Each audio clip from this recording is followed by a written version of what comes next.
Ayan, napakagandang hapon sa ating lahat, no? Alam po natin, medyo matagal-tagal po kami hindi nakapag-live stream po, no? Dahil sa marami pong factors.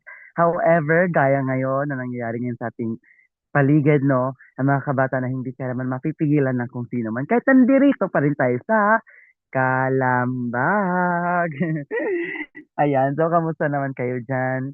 Kami naman dito ay okay naman din. At huwag mag-alala, upo lang kayo dyan, sit back and relax at kami na po ang laging bahala sa inyong sa afternoon, Saturday afternoon, sorry, bulol tayo ngayon. And sad to say, no, wala magiging sad ngayon. Oo, kasi nga, kahit na dalawa lang kami, no, dalawa lang kami ni Hana today. However, alam ko't marami tayong mapag-uusapan sa oras na ito. And of course, no, supposedly may hahabol pa, no, may mga iba na darating sana. However, may mga may mga unexpected circumstances na nangyayari so, na hindi naman natin napipigilan minsan. Kaya tuloy pa rin ang laban. Pero ganito man, okay na okay pa rin po sila. And of course, may darating pang isa. Siyempre, di ko na sasabihin. Surprise! Ayan. So, bago ang lahat, no, talungin muna natin yung ating isang kasama, si Hana. Kamusta nga ba siya? So, Hana, kamusta ka ngayon? Alam ko medyo matagal-tagal ka rin hindi nagpakita dito sa Kalambag. Kamusta ka?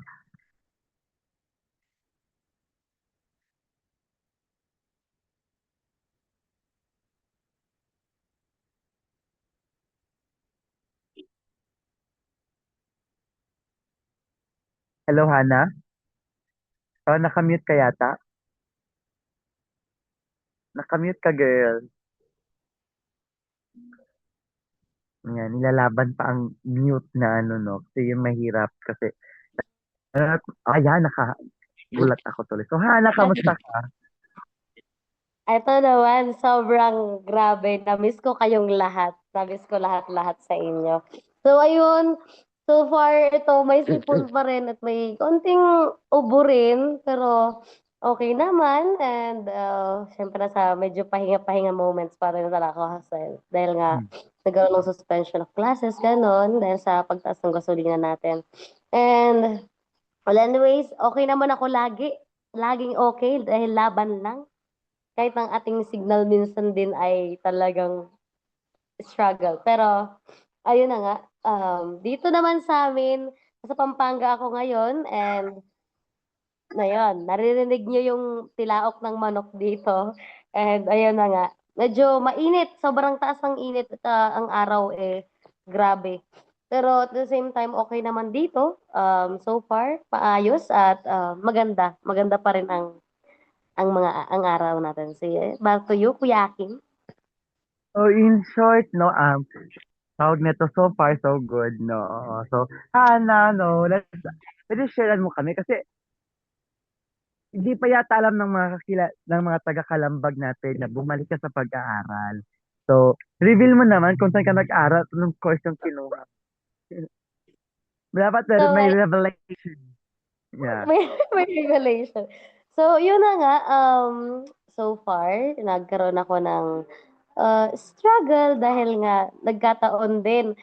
Exactly yung topic natin ngayon kasi napagsabay ko yung aking working and my study. So, nagkaroon ako ng, sabi nating maliit lang naman na hindi gaanong maayos sa school. Pero, ayun na nga, although ganun yung nangyari, eh, laban rin talaga. Nagkaroon ako ng, hindi ako nagkakamali, may mga ilan akong subjects na, siguro mga dalawang subject na hindi naman siya bagsak.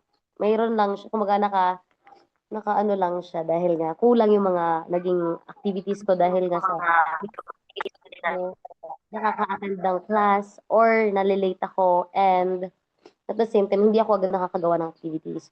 So far ganun ang nangyari and pero nagkaroon ako ng decision na wag na muna yatang ituloy and yun sa Cavite State University ako nag-aaral at ang aking course ay Bachelor of Science in Psychology. Pero yun na nga, napanghinaan ng loob bigla sa first year pa lang pero nakita ko naman yung way, yung path ko na dapat pala pag nanghina ka, pahinga ka lang saglit tapos laban ulit, ganon. Ganon na ganon siya, Kuya Kim.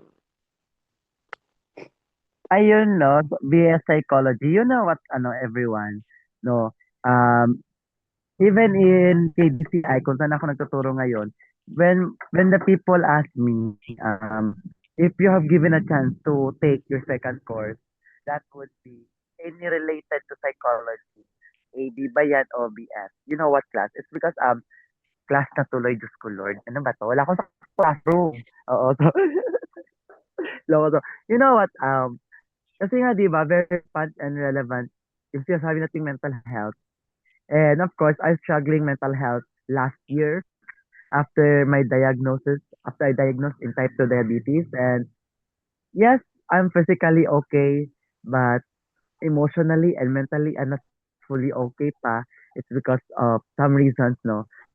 So that's very important yung mga ganito klaseng yung mga ganito klaseng course. And of course, lalo na ngayon Labor Day, no, na marami yung mga kabataan na pumapasok sa child labor, and sometimes they don't know how to tawag dito someone, and I not in financial, kasi lahat naman tayo nag-struggle financially, but kumbaga yung moral support na pwedeng maibigay na isang psychologist sa isang kabataan. So that's why ngayon pag-aaralan natin ay pag-aaralan. So pag-uusapan natin sa oras na ito yung tungkol sa kahapon, 'di ba? We celebrate the Labor Day, no? And of course, alam naman natin, no, na talagang ngayon pa lang financially struggled ang lahat. Ikaw ba, Hana, did you feel financially struggle ngayon, yung ngayon, like ramdam mo ba yung yung financial struggle talaga? Yung talaga yung pagiging yung stable in financial, nararamdaman mo pa ba? Ayun na nga. So, may kwento kasi yan. Actually, may kwento kasi yan eh. May kwento kasi yan. So, eto kasi yun, kuya. So, ganito naman yung nangyari sa akin lately. Well, hindi, kung baga sa family, hindi naman siya totally, stable naman kami. Financial stable, okay naman. Pero, ako lang po kasi, personally, as a youth din naman, mayroon akong, siguro sabihin na natin na, pananaw na kailangan may sarili akong pera. Yung gano'n, gano'ng pananaw sa buhay ang meron ako. So, okay naman ako, stable kami pagdating sa financial.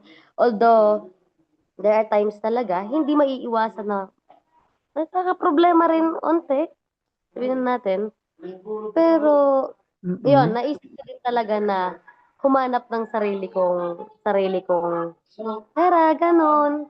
And sarili kong ano.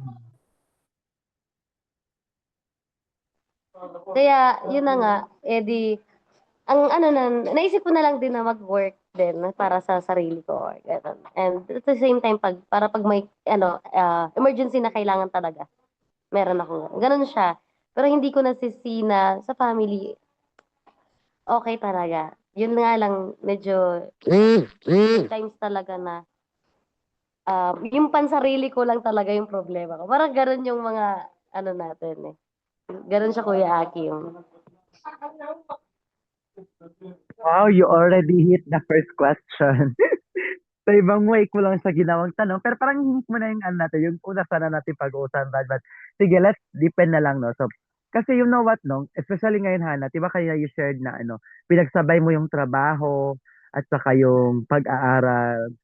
Then, may other reason pa ba, aside from yung yung gusto mo lang na may pera ka, ganon, or maybe, tawag nito, may baka pa bang reason o baka may luho kang pinag-iipunan diyan, 'no? So, ano pa yung ibang reason natin diyan, ikaw mismo na-engage dun sa pagtatrabaho? Sabihin natin yung bata ka pa, oh, kasi child labor nga, eh.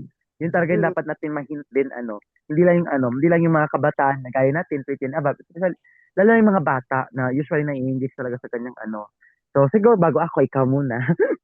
Go ahead, Hannah. okay, ganito, kasi naalala ko, a story about lang sa pagkabata ko, a little bit story about it. nung bata ako, dahil nga IPs kami, naranasan ko yung magbaon ng inihaw na saging, inihaw na kamote, tapos, inihaw na kamoteng kahoy sa school. Kasi nung mga panahon na yon napakababa din ng sahod. And at the same time, 7 kaming magkakapatid na nag-aaral nung panahon na yon. So, naalala ko, ang sahod lang noon ng tatay ko 500 per day. And per day din yung sahuran niya. So, siyempre 7 kami magkakapatid na nag-aaral every day. And tas si mother pa and father. So, ayun, yun yung naging dahilan din na dapat pala, pagdating ng araw, sabi ko sa sarili ko, dapat kaya kong kumita ng sarili kong pera. And at the same time, makita ko sa sarili ko kung paano nga ba kikita ng ganun, kung ano bang pakiramdam na may sariling pera, mga ganong bagay.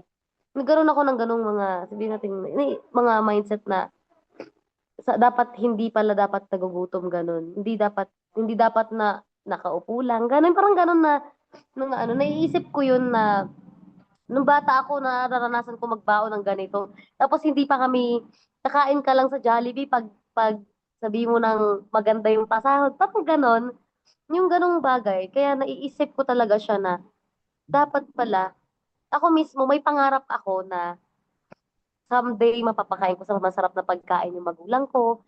Someday makakapag-ulam kami ng masasarap everyday. Ganong mga bagay. Kaya yun yung nakapag-push sa akin na kumita rin ng sarili kong pera. Kahit na, yes, mahirap din naman talaga ang pagsabayin, di ba? Alam mo yan, Kuya Aki, mahirap talaga din. Pero yun, laban lang talaga lagi sa buhay. Oh, Yan, commercial yung bago tayo, nandito pala si Rhea. Kararating lang. At finally, nadagdagan kami ng isa. So, Rhea, hello sa'yo. So, hi ka naman dyan. Hi, hello. Ayan, I si am Rhea. Ray. I'm a bit late, so I'm still happy na nakadalo ako. And supposedly kasama natin yung isang kasamahan natin. Pero I Tara. hope makaka attend siya ng live natin ngayon. Hoping. So ayun, hi Kuya Akim, balik sa'yo. Ayan, thank you so much, no? Kasi, I remember, way back when I was in, elementary, no? I started, ayan, parang may nag-feedback lang. So, may nag-feedback yata. Feeling ko, may nag-feedback. Yeah, ayan. Feedback talaga, no? May nag-feedback. Ayan. May nag-feedback pa ba? Ay, wala na. So, by the way, let's continue to So, kasi guys, alam niyo ba nung way back when I was elementary yata, hanggang high school yun ha. Kasi nga, yes, may padala yung dad ko. Ay, na-discriminate ako kasi yung dad ko abroad. Pero hindi nila alam, ilan kaming pamilya dalawa kami pamilya niya na binubuhay niya pa yung pamilya pa. So, talagang hindi nagkakasya. Especially may kapatid ako na officer na talagang kailangan talaga ng, alam mo yung gamot na minsan, madiskarte tayong bata. So, alam mo sa mga bahay-bahay, yung may nagpapalinis, doon ako, yun yung mga racket ko before. Then, ang such time na nagka-high school ako, ganun din yung racket ko. Kasi nga, pero ano yun na, kada Sabado lang yun ha. And, nung elementary ako, before ako nagtrabaho sa ganun, nagtitinda rin ako ng kalamansi sa Mega, ng Kidapawan. Kung matatandaan mo, Rhea, sa Mega Market, di ba may mga bata dyan na may dala na plato na may kalamansi. Te, lemon, te, 5 lang, gift lang. Ganon yung Yes, yung trabaho ko before. pili. Then, kasi nga, di ba? Oo, yun yung trabaho ko before. And then until such time na nakawala na ako doon, nanala ako doon sa mga bahay-bahay, hanggang sa nag-high school ako. And of course, no, nung college naman ako, parang ito rin yung kalambag yung naging racket ko. Kumbaga nakatulong di lang sa hindi lang sa financially nakatulong yung kalambag, kundi sa lahat ng aspeto, no, yung self-confidence ko, ganon. So, siguro nung college ako, hindi na sa tawag na child labor kasi din ako pero na-engage ako, it's because, kahirapan, una sa lahat. Kasi nga, kulang yung allowance ko. Siyempre, naman, ipipili ko pa ihingi sa parents ko na hindi naman, um, usually or in reality, di naman kayang ibigay yung buo talaga. So, nagano ako, yun inipon ko lahat yung mga natatanggap ko sa Kalambag, yun yung ginamit ko sa shout out sa mga sa mga education students diyan na gumagawa ng ng Manila paper 200 piece pang decoration. Iba-iba pa yung design. Oo, kumbaga napag-ipunan ko yan is because of Kalambag and I'm very proud of that. And until such time ngayon na may work na ako, parang ito ko rin natutupad yung mga wish ko before na sa birthday ng kapatid ko, madala ko siya sa Jollibee, which is nadala ko siya last week. And marami pa, oo. And ngayon, kumbaga, nabibili ko na yung mga iba kong gusto. Pero alam mo, kahit ganun pa man, natutunan ko rin kung paano i-handle ng maayos yung pera na kung saan um, hindi basta-basta gastusin sa hindi naman kailangan. Huwag basta-basta sagutin. Hindi basta-basta gastusin yung pera sa mga hindi naman importante. So, mahalaga na yung perang mapapuntahan nun is may halaga kasi napakahirap magtrabaho and that's it. So, si Rhea naman, Rhea, kasi nga talamak ngayon, no, ngayon Child Labor Day, talamak yung pagtatrabaho ng mga bata.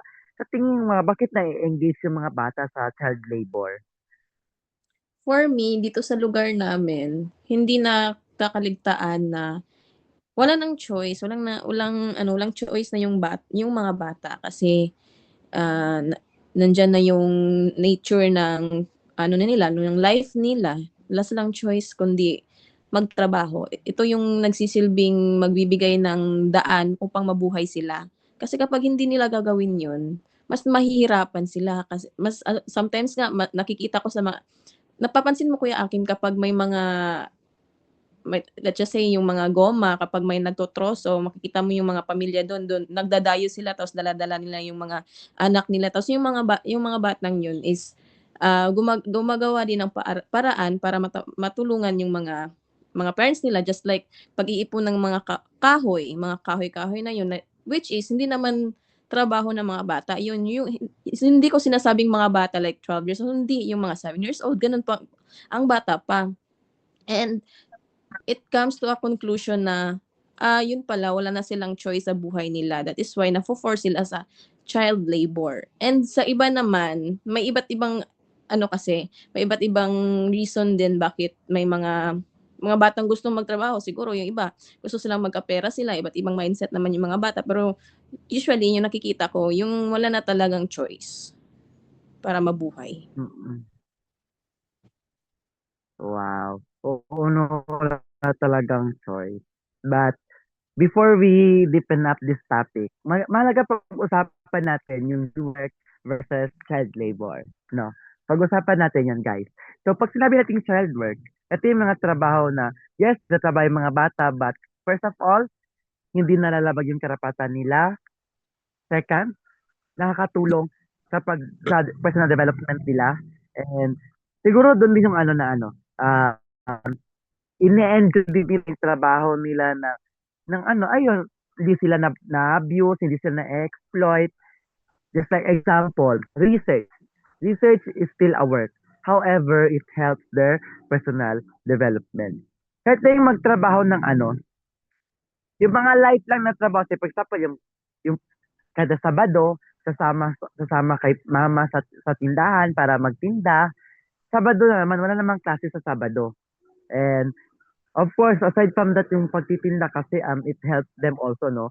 Yung pagiging financially aware, financially ito yung maging aware about dun sa pagtinda na rin kasi matututo rin naman tayo doon. Pag sinabi naman din child labor, ayon, yung nalalabag na yung karapatan nila. Say, for example, imbis naglalaro, nag-aaral, nagtatrabaho. Monday hanggang Sunday. Pangalawa, yung trabaho na napakadelikado. Say, for example, construction site. Kasi nga, di ba, mabigat yon. Imagine, 8 to 15 years old nasa construction site.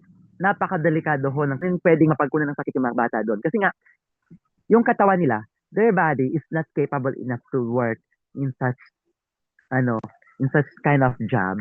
And of course, doon na yung na-exploit sila. Say, for example, no, na doon na yung mga yung sexual exploitation. Sorry to say ha, but this is the reality. Yung mga batang binubugaw, mga batang tawag nito yung mabibigat yung trabaho nila, yung of course kapag hindi sila nakapagtrabaho, papahirapan sila. Hindi lang sa Pilipinas nangyayari yan, sa iba pang bansa. That's why mas maintindihan sana natin yung pagkakaiba ni child work at saka ni child labor. Kasi importante yan. Lalo na kapag yung isang bagay, nahihirapan tayo i-identify if it is child work or child labor. No, actually, marami tayong discussion sa kalabog na napag-usapan yan. So, pwede natin yan balikan sa YouTube page po natin. So, ngayon naman, no, dahil nga napag-usapan natin itong dalawang to, mas i-deepen up pa natin siya.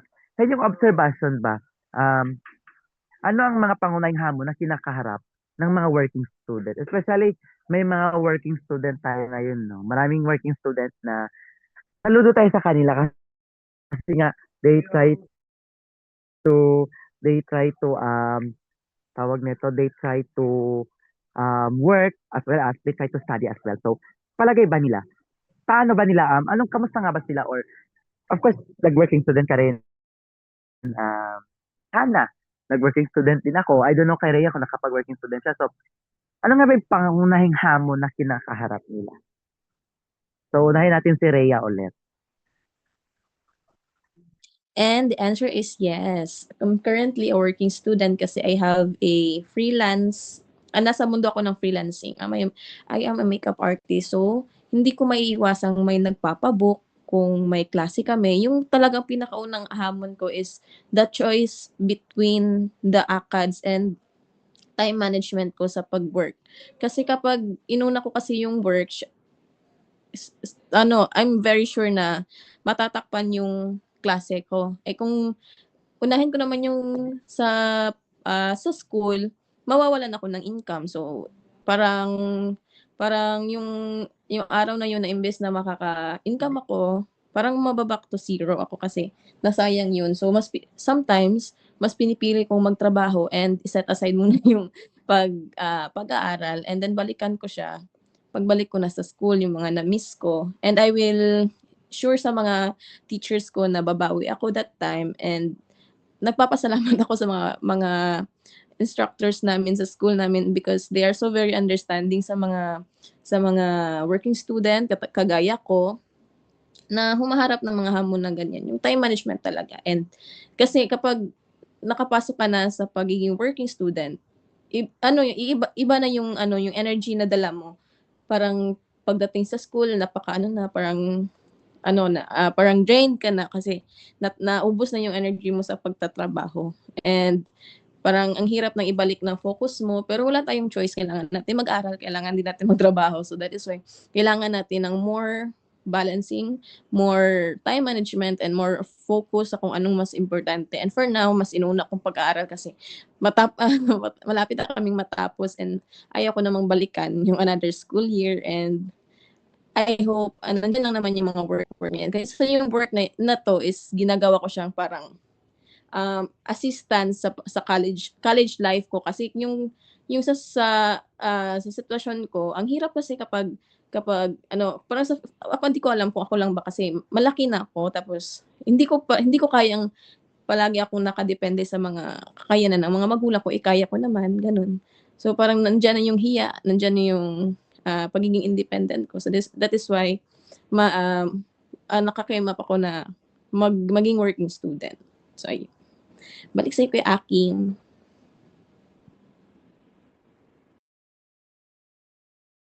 Mute. Nakamute pala ako, no? So, ayan, dahil nga nandito na si Rhea, makeup artist, tama ba Rhea? So, i-promote mo naman yung ano mo, yung, baka may mga gusto magpa-makeup na taga Kidapawan, at least naman. Oo naman. So, hello everyone. Kasi fast approaching na yung mga graduations. So, ayun. So, if you're looking for a hair and makeup artist, just message me on my Facebook account. Just search Rhea Caritan and lalabas na yung mga works ko doon. And kung may kayo, pas gusto mo pa ng resources, mga reference, nandun ang page ko. Palagi nakatag sa mga post ko. So that is page ko starting nung paiba-iba kasi yung name ng page ko kasi kapag nawawala siya. So that is gagawa naman ako ng panibagong page. So ayun lang guys. So, yung minimake-upan mo ba, Rhea, is hindi lang babae, lalaki rin? O babae lang? Al ano na po, lahat-lahat na pwedeng bakla, pwedeng lahat na basta humihinga. Basta huminga. Yes. Nahoji ako doon sa huminga. Ay, loko. Huminga. Pa iba ako naisip, loko ka, Rhea. So, dako naman tayo kay Hana na may mga struggles na mo as a working student, no? Na-share mo na ba, Hana, kung ano yung trabaho mo as working student? Pwede mo naman i-share din, ano yung mga struggles mo doon?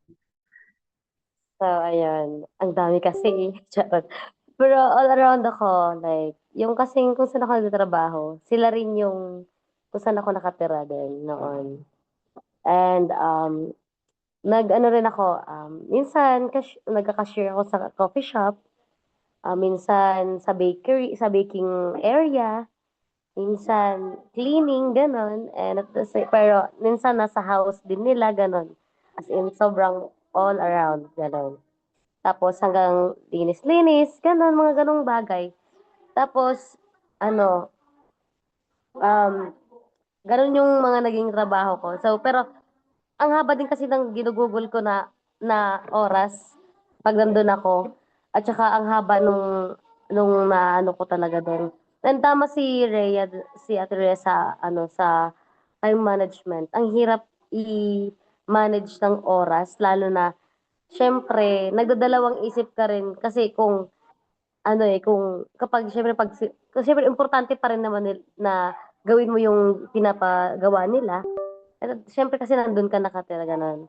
And at the same time, siyempre meron ka pa rin namang, obligasyon sa school na mas kailangan mo rin talagang pagfokusan. Tas minsan siyempre hindi mo maiiwasan na matutulog ka na lang, pero iisipin mo pa yung mga activities. And at the same time, minsan naman late ka na matulog kasi nag-review ka, ganyan. Late ka naman pumasok, yung gano'n. Mga gano'ng bagay ang struggles pagdating at saka siyempre nakaka-pressure na lalo na kapag yung may mga late activities ka na, may mga siyempre yung nakakalimutan mo dahil sa dami mo rin naman iniisip, nasa under pressure ka talaga. Yun yung pinaka-struggle din na 'pag nape-pressure ka na ma-mind block ka, hindi mo na rin alam kung paano mo nga ba siya sisimulan. Although nasa isip mo na, "Ang dami kong gagawin," pero wala ka pa rin nasisimulan, parang mga gano'ng bagay. So, struggles thrill 'pag gano'n yung mga bagay na nangyayari kapag yun na nga, napagsasabay yung trabaho tsaka yung pag-aaral, mga gano'n. Back to you, Kuya Aking. Ayun, tama nga, no? Kasi nga, hirap kaya, maybe, estudyante ka sa umaga, trabaho ka sa gabi, alam mo yon, sometimes kulang yung tulog, kailangan pagubasin ng umaga kasi kinabukasan, may klase na naman. Di ba napakahirap nun? So, kasi nga, minsan kasi in our age, for example, nasa 20 pataas ka na, kumbaga medyo nahiya ka na humingi sa parents mo kasi feeling mo pabigat ka na, no? Kasi kung babalikan natin sa ibang 10 years old na sila, nagtatrabaho na sila, kumbaga mga part-time jobs, maraming part-time jobs. However, para sa Pilipinas, hindi ganun, pero unti-unti nating na-adapt yung mga culture na ganun. But however, um, doon sa mga bata na nagwo-working student talaga, iba yung pagod. Nakakapagod talaga. Sometimes, hindi na sila nakaka-receive ng money. It's because sometimes sila susustain no, sa pamilya nila. Sometimes, pambayad ng tuition nila kapag nasa private school sila. Alam mo yun, napakabigat, napakapagod, pero hindi mo alam minsan kung saan ka papunta. Kung saan ka dederecho minsan. Kasi nga, ang hirap, nakakapagod, as in. Hindi mo minsan maano na, kaya pa ba? Parang lagi mo natatanong yung sarili mo, kaya pa ba? O pahinga muna. O kung minsan wala nang pahinga eh. Yun yung mahirap. And ayun. No, gabi na may mga iba't ibang klaseng trabaho ang pinapasok ng kapwa-kabataan. We know na napaka kanila na doing such talaga ba ang opportunity sa ano kaya pagkaiba ng ng working student at saka sa hindi working student. Just imagine niyo guys, kung hindi ako working student, saan ako papupunta? Kung working student ako, saan din ba yung path ko? Ganon. So, advantage ba ang maging working student o hindi? Parang ganon. So, unahin natin si Hana. Hana ulit. Well, may two types 'di ba? Like, advantage and disadvantages. So, advantage din sa'yo dahil experience din naman yun sa buhay na at least masanay ka yung sa realidad ng mundo ngayon. Lalo na napakahirap din naman kasi talagang humanap ng trabaho sa totoo lang. Marami pa rin tao ang walang trabaho kasi nga minsan may mga ilang company na tumedepende sila sa pinag-aralan or sa degree na natapos ng isang tao. Pero at the same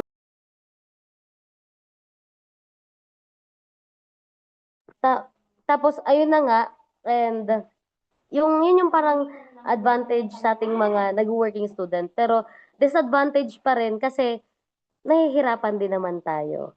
At the same time, may mga time din talaga na may isip mo rin na, pag hindi pala ako nagtatrabaho, ganito pala, nagpapahinga ako ngayon. Parang ganon, na yun yung pinagkaiba ng dalawa Yung pinagkaiba nila na may advantage talaga sa ating mga working student yun. Pero may disadvantage din na madalas gusto natin magpahinga katulad ng iba. Pero yun nga, hindi rin na naman na nagagawa dahil nga mas kailangan, di ba? And yun lang yung parang sa tingin ko, yun yung pinaka nakikita ko na madalas dahil nga sa age din na ganito na naninibago pa rin ako sa mga pangyayari dahil nga hindi din naman ako sanay nung simula hanggang sa nung tuloy-tuloy na doon medyo okay naman na nakakapag-stable naman ako, nakakapag-ano na ako ng maayos. Yun Kuya Akin.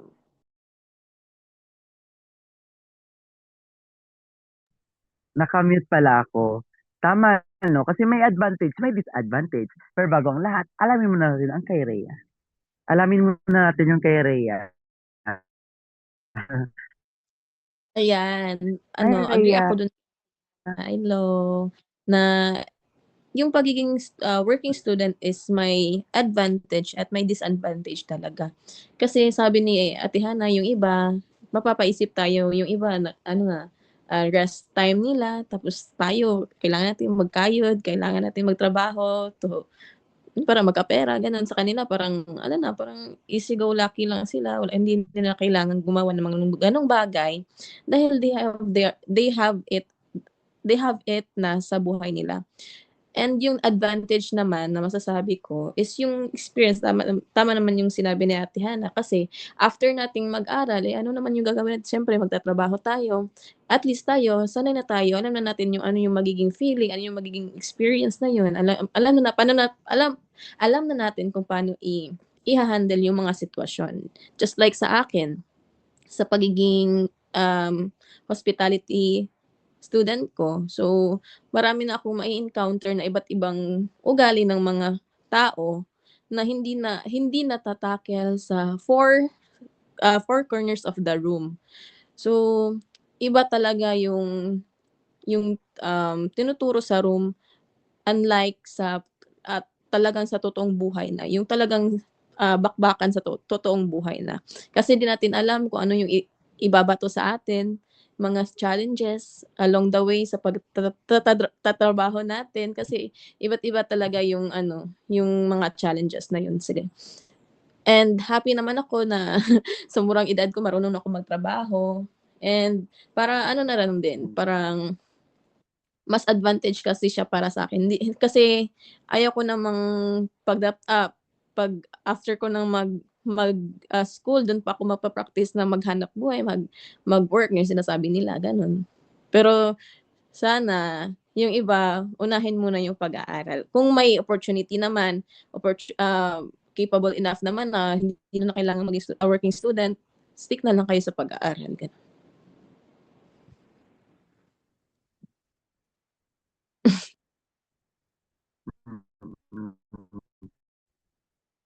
Wow. Ayun, thank you so much, guys. May advantages, may disadvantages. Kaya din tignan yan. Kung naghahabol ka ng cum laude, hindi para sa'yo ang pagiging working student. Pero kasi kung titignan natin, kung college lang naman, about being graduate with honor, di na to high school, college na to.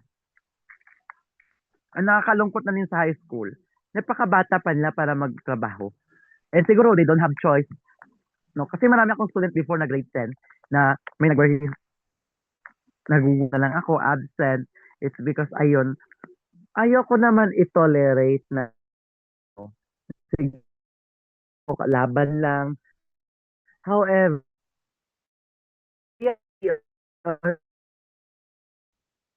reality for society na kapag hindi ka magsisipag, wala ka.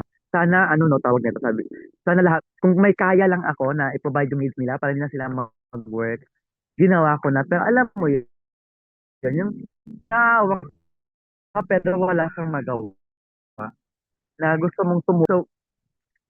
So, ayaw mo rin siyang i-tolerate na i-module na lang kita kasi nga may work ka naman. Pero, alam mo, wala kang choice. Kung humanity lang yung pag-uusapan na kailangan talagang pagganahin mo yung konsensya mo, pero wala kang magagawa eh. Nandun na yon. Ang tayo na lang is to encourage our students na magpatuloy sa pag-aaral. No? Encourage them na kahit gano'ng kahirap, kung ipagpapatuloy na yung pag-aaral nila, hindi lang hanggang doon yung kikitain nila in the future. Hindi lang gano'n ka-stable yung trabaho nila in the future. Kasi napakahirap talaga no na hindi ka nakapagtapos ng pag-aaral. Kasi iniisip ko yung sarili ko, kung sakaling hindi ako nakapagtapos, saan ako pupulutin? Eh nakatulong din yung pagiging working student ko before. Kumbaga, yung work ethic natin, kung paano tayo makipag-deal sa coworkers natin, on how to deal our stress and everything. Doon pa lang, advantages tayo. Yes, may mga disadvantages. Nasabi na kanina na yung maraming disadvantages. However, it's up to us on how to turn it into our advantages. Kasi kapag hindi natin siya, kung hindi natin i-adapt yung situation, tayo rin yung kawawa. 'Di ba?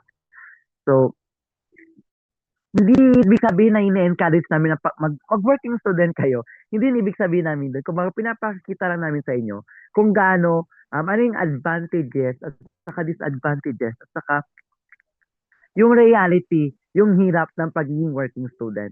No, yung hirap at pagod para lang makapag-aral, para lang makamit yung pangarap, para lang in the future may ng pamilya sa hirap. Minsan yung iba dyan, sabi ko kanina, nagpo-provide pa ng needs ng family nila, plus yung needs pa nila sa pag-aaral nila, ganun ho. Nakakapagod. Nakakapagod. Kaya naman, no, so, mga working student, diba? Working student naman tayo, diba? So, hindi tayo kina-consider, ganun. Tingin nyo ba, dapat ba tayo i-consider ng teacher natin? So, for example, kapag may na-miss tayo ng mga activities, ganun, may dapat ba tayong ma-miss na ganito, maganyan, kasi nga nag-work tayo to provide our needs. Do you think, sa panahon natin ngayon, dapat na bang i-consider or bigyan ng consideration itong mga working students? Sige, Rhea, unahin natin. Rhea? Ay, naghang yata si Rhea, no? So, si Hana. Hana na lang. So, ayun, no. Siguro para sa akin, sana. Oo, sana. Pero, at the same time kasi, minsan, nangyayari naman talaga na, meron tayong mga nami-miss kasi nga, hindi din naman natin ginagawa yung best natin para sa gawin talaga, di ba?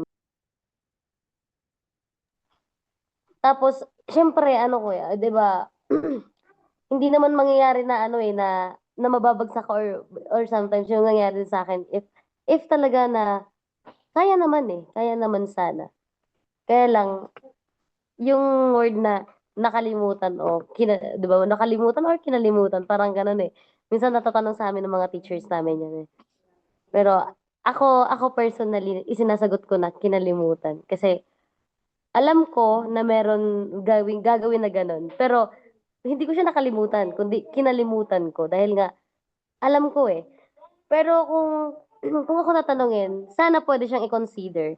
Pero dapat may limitation din na may hangganan din like kung halimbawa sobra naman na dun sa binigay na, extension of deadline, eh, siguro naman given naman na ano yun ng mga teachers and school na hindi na muna i-consider dahil nga kumbaga aral pa rin sa ating mga working student na dapat kung nag-take a risk ka na mag-work ka and nag-aaral ka, dapat alam mo yung responsibilities mo in the both side na may responsibilities ka sa work, at the same time may responsibilities ka rin sa pag-aaral.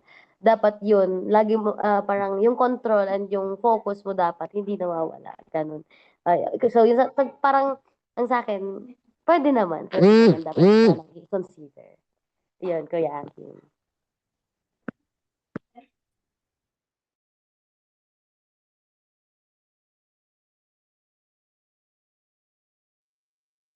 Parang nagla-lag ata si Kuya Akin. Sige, ako na muna. Kung ako naman yung tatanungin, mas gugustuhin kong, ah, bigyan ng konsiderasyon yung mga working students and tama naman yung sinabi mo, Ate Hannah, na may limitasyon. Kasi kapag binigyan mo kasi ng too much favor yung isang tao, hindi mo talaga maiiwasan na mati-take advantage yung pabor na yun, yung kabutihang binibigay sa iyo. So that is why para maging ano siya, maging challenge na lang din. Kasi tama yung sinabi mo na pumasok ka sa ganong sitwasyon, dapat harapin mo din yung ano yung mga ano yung responsibilities mo bilang isang working student at saka isang estudyante kasi pinasok mo yun, eh. And kailangan lang talaga ng more determinasyon, more disiplina, at more focus sa kung anong dapat gawin. Alam mo naman na isa kang working student, dapat comply mo din yung mga kailangan sa eskwelahan at sa gano'n nagagampanan mo yung dalawang tungkulin ng buhay mo, yung pagiging estudyante at pagiging working student. Kasi at the end of the day, makikita mo talaga pay off lang lahat ng mga sakripisyo natin kapag ano na, araw ng graduation. Yun yung nakikita ko sa ibang mga working students ngayon. At saka mas believe pa talaga ako sa mga working students na nakakuha ng Latin honors. Di ko alam kung paano ginagawa nila yun. Eh, ang hirap-hirap na. Yung iba nga hindi na working student tapos nahihirapan pa. How about yung mga working students na nagsusumikap na maging honor student pag nasa eskwelahan na. And I hope lahat tayo is hindi siya magiging burden sa buhay ng mga estudyante. Yung pagtatrabaho natin, gawin natin siyang motibasyon at inspirasyon na sa ganun maging successful kung ano man yung future na tatahakin natin in the near future. And hopefully, lahat tayo ay maging goal, tawag dito, yung ang goal natin yung iisipin natin kasi yung pag-aaral 4 years lang yan, 6 years. Yung life na gusto natin is panghabang buhay na yun. So, yun. So ayun na nga 'no. Ang ano na ang laki talaga ng ano sa ating mga working student talaga. Laki ng gap pagdating sa mga nag-working student at saka sa hindi. At the same time, napapaisip talaga tayo na yung mga sitwasyon natin pareho sa mga pangyayari sa 'pag ganitong meron tayong dalawang lugar, kumbaga dalawang daan na tinatahak, eh. Isa sa trabaho at isa sa pagiging estudyante. Ngayon naman madalas, 'di ba madalas sinasabi ng simula pa kahit mga parents ko tsaka mga kamag-anak ko rin, eh, sinasabi rin na ang edukasyon daw, eh, para magkaroon ka ng mag-aral ka para magkaroon ka ng magandang trabaho pagdating ng araw. Tayo kaya sa tingin natin bilang kabataan, yun lang ba yung layunin ng edukasyon or sa tingin natin may mas malawak pa siya na ibig sabihin or papel sa lipunan ng edukasyon? Ikaw, Rhea, sa tingin mo, meron pa kayang mas malawak na papel sa lipunan ng edukasyon or para lang talaga magkaroon ng magandang trabaho pagdating ng araw? Ay, para sa akin, hindi ako yung pangaral sa akin ng mga teachers or siguro yung mga nakakatanda is yung pag-aaral natin is hindi siya magiging mga prerequisite sa magiging magandang trabaho. Siguro yun yung patutunguhan natin. Pero hindi yung main goal dahil nag-aaral tayo, gusto natin magkatrabaho. Kasi gusto nating mag-aral kasi gusto nating may laman yung mga utak natin. Nabibilang tayo, nakikilahok tayo sa pagbuo ng nation na kung saan ito ay isang improved nation na sa atin. Pilipinas, kasali tayo sa mga edukadong tao. Hindi ko siya sinasabing mag-aral ka na mabuti para kasi kapag ganun, parang yung ginagawa mo lang is parang money driven ka na pagkatao. Parang lahat ng yun is parang ginagawa mo lang siyang paraan para magkapera, magkatrabaho. Pero yun naman yung patutunguhan ng iba. Pero wag naman yung talagang focus ng kung bakit ka nag-aaral ngayon. Kasi kapag ganyan yung yung magiging focus, para for me kasi kapag yun yung focus mo, parang maraming maraming mga anomalyang along the way, parang hindi ka happy sa mga ginagawa mo. Yun yung napapansin ko sa iba. And I hope maiba na yung mindset na kasi kasagaran sa mga families ngayon, kapag ikaw yung sabihin natin breadwinner, ganun ba tawag ba ng breadwinner ba tawag nun? Kapag ikaw lang yung last na alas ng pamilya, no? Ikaw yung gagamitin, ikaw yung pag-aaralin para makabuhay sa pamilya ninyo. And hindi ko sila mako-question kapag nandun na sila sa sitwasyon na yun kasi wala na sila, dead end na sila. Yun yung paraan para magkapera. Yun yung edukasyon yung naging paraan nila para magkatrabaho ng maayos. Pero para sa akin, hindi dapat ganun yung mindset nating mga Pilipino. Nag-aaral tayo dahil gusto nating may impormasyon tayong nakukuha, may dapat tayong nakukuha na magagamit natin sa pang-araw-araw na buhay natin. Hindi tayong tao lang na edukada lang, nakapag-aral lang dahil gustong magkatrabaho ng ganito, ganyan. Gusto kong mag-aral dahil gusto kong may laman yung utak ko, gano'n. Yun, no? Sobrang laki talaga ng education sa atin. Ikaw naman, Kuya Akim, so, ayan, di ba, bigla ka nawala pero hindi ka makakalagpas dito. Ngayon naman, di ba madalas sa atin sinasabi ang edukasyon, nag-aaral ka para magkaroon ka ng magandang trabaho pagdating ng araw. Tayo ba? Ikaw ba, Kuya Akim, sa tingin mo ba? Yun lang ba ang layunin ng edukasyon? O may mas malawak pa na papel o ibig sabihin sa lipunan ang edukasyon? Ikaw, Kuya Akim. Siguro kung sasabihin natin real point talaga ng edukasyon, hindi lang kasi tungkol sa pagganap ng trabaho in the future, magkaroon ng magandang buhay. Siguro na doon na din yung value natin as an individual o as a person. Kung paano tayo bigyan ng diskarte, paano tayo hindi lang umangat kundi yung paggalang sa kapwa talaga, because when you are in a specific workplace, you will deal with different people with the different attitude, different values. Nasa sa atin yon kung paano natin sila i-deal. And with that, alam natin kung paano pakikisamahan yung mga taong yon, as well as kung paano tayo makakatagal sa isang trabaho. Yes, may pinag-aralan ka. Yes, you graduated cum laude. However, kung wala ka namang values, kung wala ka namang marunong kapwa-tao, saan ka pupulutin? Wala pa rin. At isa pa yung pagiging matiisin natin sa isang bagay. Kaya wag natin masyadong dibdiben kung sometimes pinapahirapan tayo ng teacher, binibigyan tayo ng mga minsan mabibigat na task. Hindi dahil pahirapan tayo, it's because training ground na to sa atin, especially sa college. This is our training ground para patatagin tayo. Kasi nga, after we mag-graduate tayo ng college, isang mundo na naman yung harapin natin. Isang tawag nito, isang panimagong opportunity na magbubukas sa atin. Kung tayo mismo, hindi natin yun kayang tanggapin, hindi natin kayang i-deal yun, mas mabigat pa yung pagsubok na kakaharapin mo once you are in the real world na talaga.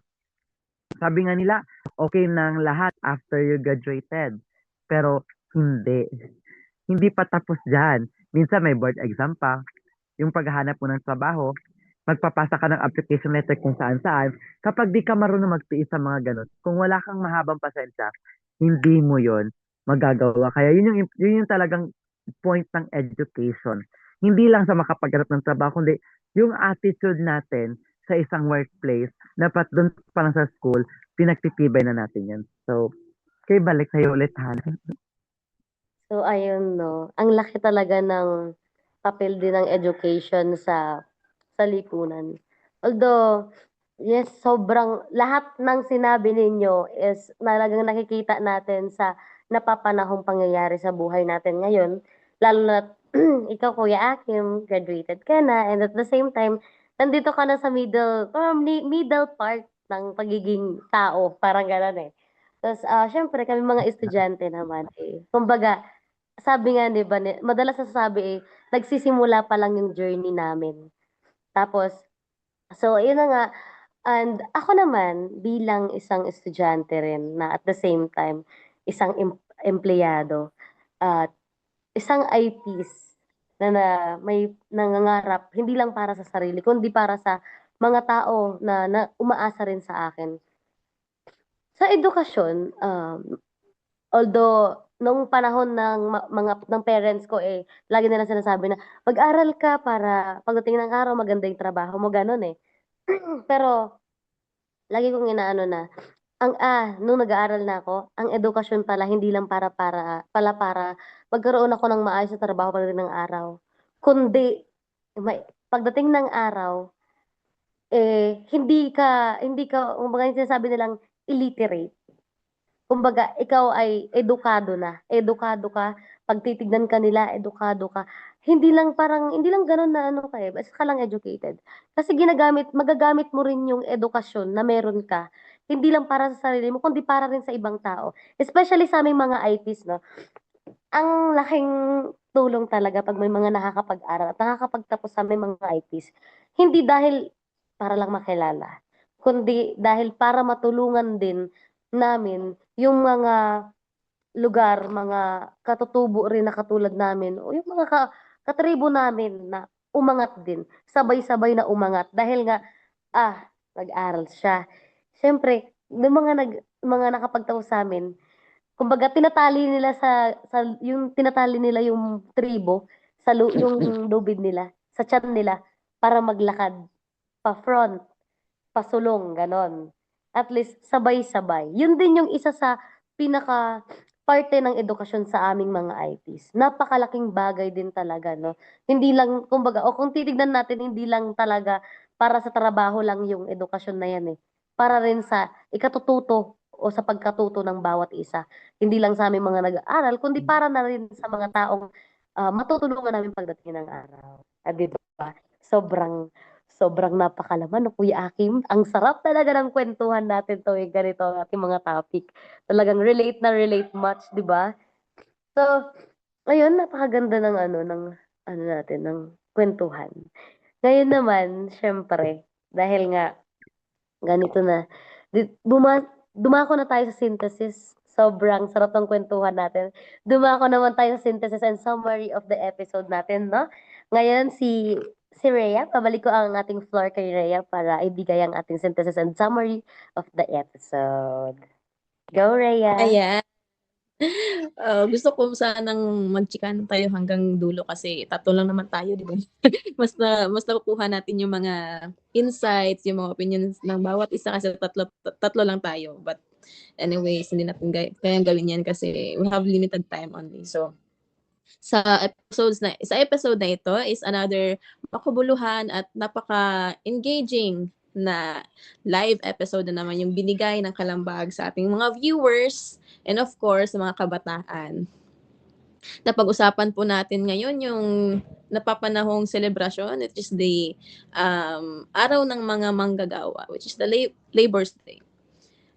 Napag-usapan natin kung paano na-handle ng mga working students, yung pagiging working students at tsaka pagiging estudyante. Nandyan yung mga hamon na kinakaharap natin bilang estudyante at paano natin na-overcome yun lahat. At ano ang role ng edukasyon para sa kanila. And for now, let us give the floor to Kuya Akim. Ayan, para sa ating mga announcement po, no? Ang Kalambag po ay lagi napapanood po siya every Saturday po. 1 to 2 p.m. din po yan. At wag po kayong mag-alala, yung live po natin ngayon, hindi lang po siya napapanood sa Facebook. Nariyan din po sa YouTube page po na Imet Philippines. At maliban po dyan, mamayang gabi po yan. 7 to 8 p.m. po, abangan niyo po ang Senior City. 7, kumbaga, ganun po yung pag-uusapan tungkol sa lifelong learning. And lastly po, para sa mga magkaroon ng inklusibong lipunan, nariyan po ang inclusion or inclusion. Now na, every Wednesday po yan, 3 to 4 p.m. po. Naway, abangan niyo po lahat ng mga activities pa po ng Inet Philippines and maybe you will be part of it soon. And of course, no, for the information of everybody, I'm very thankful po na nagkaroon ulit tayo ng episode. And of course, sa mga magte-take na ng upcut, sa mga nagre-review dyan, just like Lian.